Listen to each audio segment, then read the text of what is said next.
है आसमान का सत्ता। इस साहब तो कोई पूछा था ना कि कहा है महादेव का हालचाल, तो साहब बोलते थे खराब लगता था। तो कोई आसमान के लोग आज कहता है कि इतना वीआईपी हो गया कि आपसे महादेव का हालचाल पूछा जा रहा है। तो साहब बोले कि हाल चाल बगल वाला से कौन पूछता है, जो जैसे हमसे कोई हाल चाल पूछे किसी का तो उसका पीए होगा, उसका करीबी होगा, उसका रिश्तेदार होगा, चाहे हो सकता है उसका दोस्त होगा, हो सकता है कि दुश्मन होगा, नजदीक होगा तभी ना कोई पूछता है।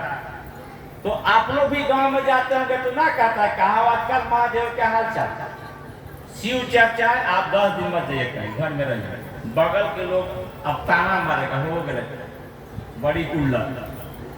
हम देश पुलिस स्कूल में पढ़ाते थे तो एगो बूढ़ा आदमी थे तो आगे कहे थे हमको कि का मास्टर साहब चर्चा बंद हो गई का, हम भी कहा तेरे को वहाँ नगेश बाबू तो मोटका आजकल घर ही रही है, पूरी दुनिया खाए नहीं जाए।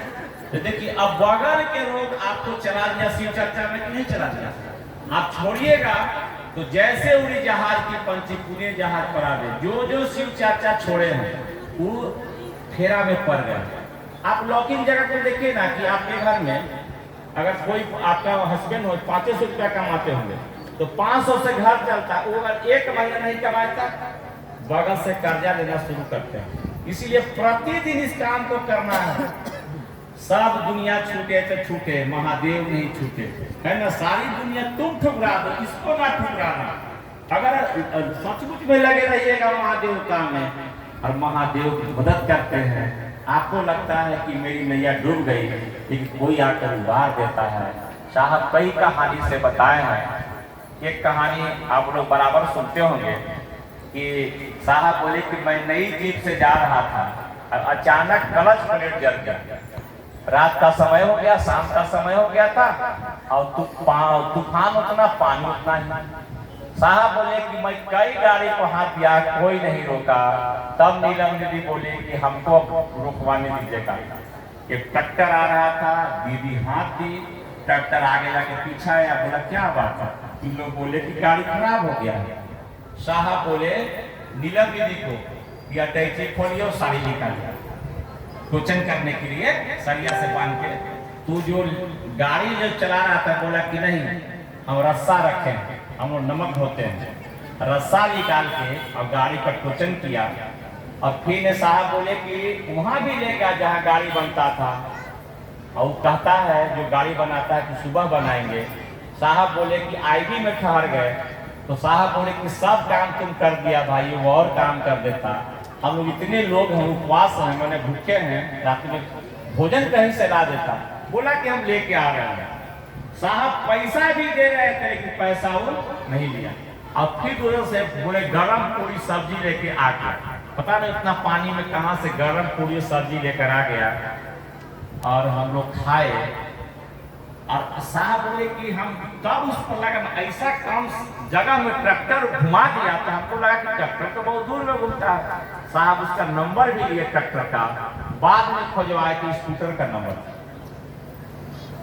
एक दिन दिलीप भाई के भाई कमलेश भैया बोले कि यार सर कहाँ से आ गया होगा ट्रैक्टर। तो साहब बोले कि क्या बात है, अरे महादेव इच्छा करेगा तो कहीं से आ जाए। आपका बच्चा इच्छा रात में किया कि रसगुल्ला खाएंगे, आप शहर में रहते हैं तो लाइएगा जाके। तो वही साहब बोले कि हम लोग का मैंने इच्छा जो भी हो और महादेव की इच्छा होगा वो ट्रैक्टर भेज दिए, उनके लिए क्या लगता है। वही सब कहानी में साहब दर्शाए हैं कि आपके जीवन में जो दुख आते हैं और महादेव कैसे मदद करते हैं, साहब पूरा कहानी में दर्शाए हैं। साहब का पूरा जीवनी पढ़िएगा ना तो आपको कलेजा दहल जाएगा।